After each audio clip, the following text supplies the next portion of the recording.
Hello everyone. Today I plan to share knowledge about migrant laborers with you. Mark Chagall once said that work isn't to make money, but you work to justify life. So, who is a migrant worker? A migrant worker is a person who either migrates within their home country or outside it to pursue work. Migrant workers usually do not have the intention to stay permanently in the country or region in which they work. Around 120 million people or more could be seen in seasonal migration from rural area to urban labor markets. Majorly, the reasons are unresolved social or political conflicts and lack of local options and availability of work, and mostly observed in regions of Uttar Pradesh, Odisha, Madhya Pradesh, and Bihar. They are vastly unorganized and they are alienated from any policies and provisions of the states and discarded of any entitlements and amenities. Now, after we are introduced about who are migrant laborers, let's also see how do these labor affect our urban area and corporate world. In India, problems related to massive poverty is mainly because of migration of laborers from rural to urban, and this migration has resulted in congested urbanization, which in result destroys the urban environment in India. Increasing low quality migration of the poor to urban areas has already led to urban poverty, exploitation, and etc.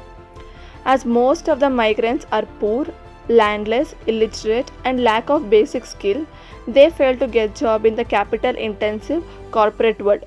These unskilled migrants are usually observed by unorganized sector which are characterized by low productivity, poor pay and insecurity. Thus, there is no growth as such in corporate world by these migrant workers because of their unskilled capabilities. Urban cities have grown merely in population, not in prosperity. Mega cities look like overblown villages without urban culture and urban functional characteristics. Now, let's see how migrant labor contributes to Indian economy. The lockdown in India had left the migrant workers stranded with no money or jobs. There are millions of migrant workers in the country working as laborer at construction sites, domestic helper, street vendors, among other daily wage jobs. Around one third of the out migrants were employed in the construction industry, followed by agriculture and manufacturing. Globally, the contribution of migrant workers has led to India becoming the top recipient of remittance with over 62.7 billion USD. This includes both highly skilled and low skilled migrants. A report emphasizes that movement of people across the border boosts global productivity, contributing roughly $6.7 trillion or 9.4% of global GDP. Reports also suggest that migration is accelerating if we compare it to the previous decade. According to census estimate, the annual rate of growth of labor migrants nearly doubled from 2.4% between 1991 to 2001 and 4.5% per annum in 2001 to 2011. Nearly one-fifth of India's labor force is an internal circular migrant. According to over 100 million people, one of the major reasons for movement remains economic, as the majority of migrants fall into the age of 20 to 29 brackets. Internal migration in India account for 30% of total population, which is over 300 million people on the country. International migration accounts to only 5 million that needs approximately 3 out of every 10 Indians, and internal migrants estimates from NSS4 shows that 14 to 15 million people are seasonal and temporary migrants. Around 70% of these internal migrants are women. In terms of rural and urban areas, two-thirds of the migrants are rural and 32.8% migrants are women are urban. Urban migration as a percentage of total migration increased from around 28% in 1981 to 32.8% in 2001. Reports projections suggest that by 2030, out of a total population of 1.4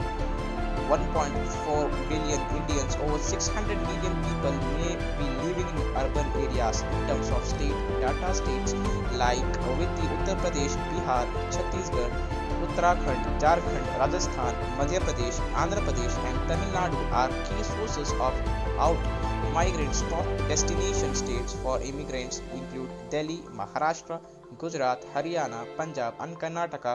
In the job market, almost 90% of the people work in the informal sector.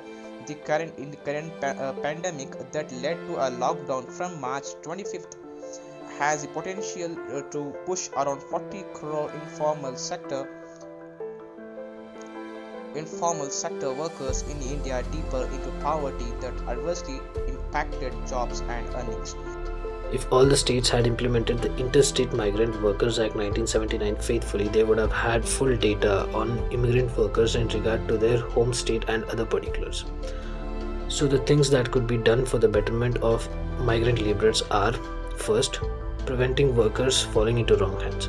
As majority of Indian migrants are illiterate and blue collar workers, they migrate to earn money. Hence, their first preferences are host states. It is to maximize their earnings and remit it to home. With such a background, they can be susceptible to the inducement of extremist groups. And the suggested measures to prevent monetary ideological inducements are: first, Indian government should incorporate this aspect the pre-departure training program, and government should establish institutional intelligence linkages with the host states, and government should maintain accurate data of migrant workers in different countries, and an employer's contribution is crucial for this. Secondly, few measures that could be taken regarding the hardships of distress return workers. So government should ensure the migrant workers so on distress return they can start their own businesses, and government can grant them soft loans. These workers can also be given preference in opening up small and medium sized enterprises. Government should establish a pension fund and contingents fund for them. The problems could be solved by developing a country-wide self-registration process for migrant workers. This could provide the foundation for interstate coordination costs of migration. A welfare scheme enabling the digital transfer of funds to workers could then be dispensed through a digital or mobile outlet. And the government should make better use of Pradhan Mantri Jan Dhan Yojana. Moreover, India should start the process of integration of migrant labor force into its formal economic framework. There has to be a comprehensive law on protection of migrant labor force.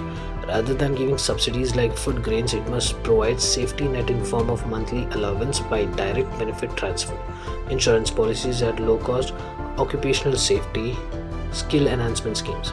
Further, labor laws need to be brought under the central list that should provide best standards of labor protection and welfare while removing the discretion state governments to dilute the framework.